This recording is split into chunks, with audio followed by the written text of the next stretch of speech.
तर बावनकुळे हे आता माध्यमांशी संवाद साधतायत, ऐकूयात.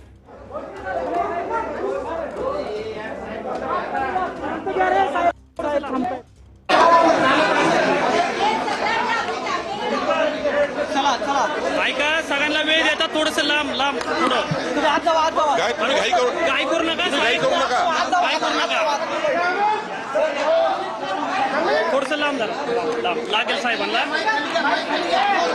थोडस माईक खाली घ्या, माईक खाली घ्या, थोडं थोडं खाली, थोडं खाली घ्या.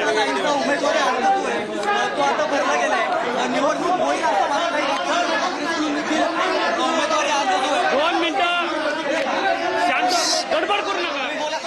तुम्ही बोलायला सुरुवात करा, छान होतं. उमेदवारी अर्ज भरलेला आहे. तुम्हाला वाटतं काही निवडणूक बिनविरोध झाली पाहिजे, होईल काँग्रेसची? आज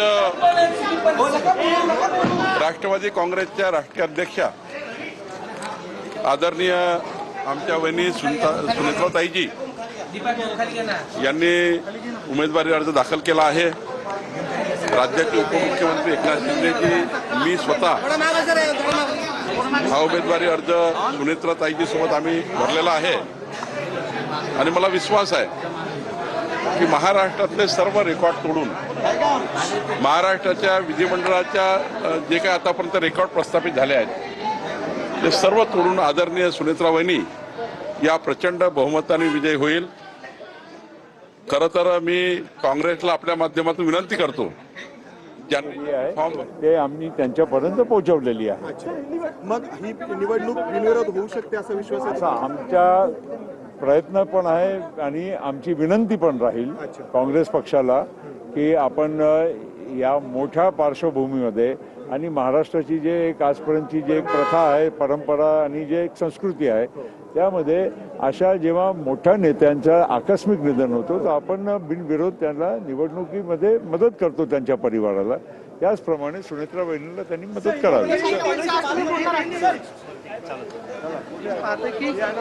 या ठिकाणी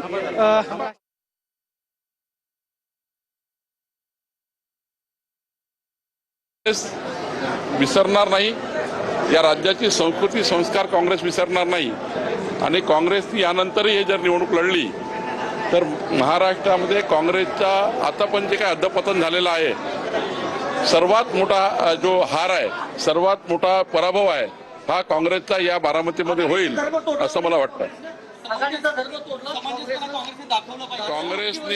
काँग्रेसने या निवडणुकीमध्ये संस्कार जपले पाहिजे, महाराष्ट्राचे संस्कार जपले पाहिजे.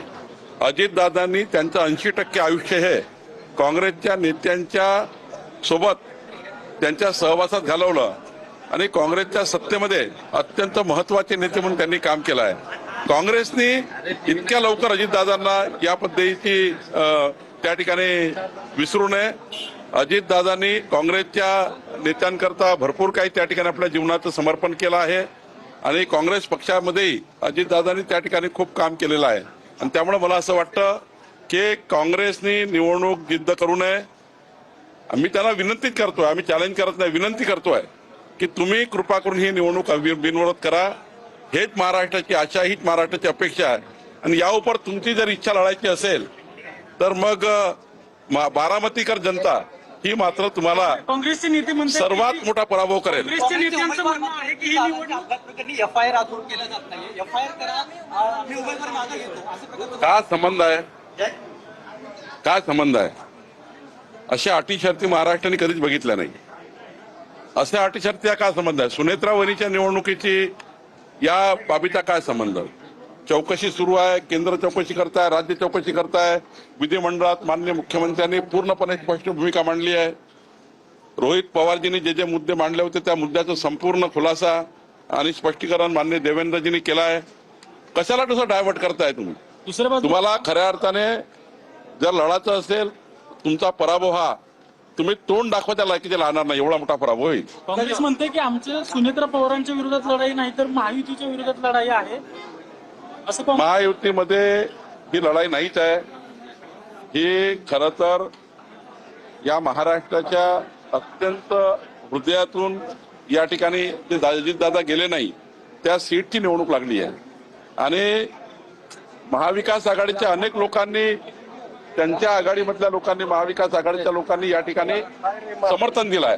त्यामुळं काँग्रेस एकटी पडलेली आहे. काँग्रेसने किती एकटं पडायचं हे त्यांनी ठरवायचं आहे.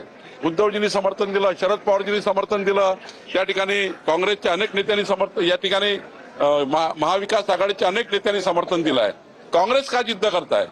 काँग्रेसला या ठिकाणी जिद्द करायची गरज काय? संपूर्ण महाराष्ट्र उघडा पडलाय निवडणुका लढायला. हे निवडणूक का लढतायत? कशासाठी लढताय? काय दाखवतायत? काय सिद्ध करू इच्छित आहे तुम्ही? मला वाटतं ही निवडणूक त्यांनी लढू नये.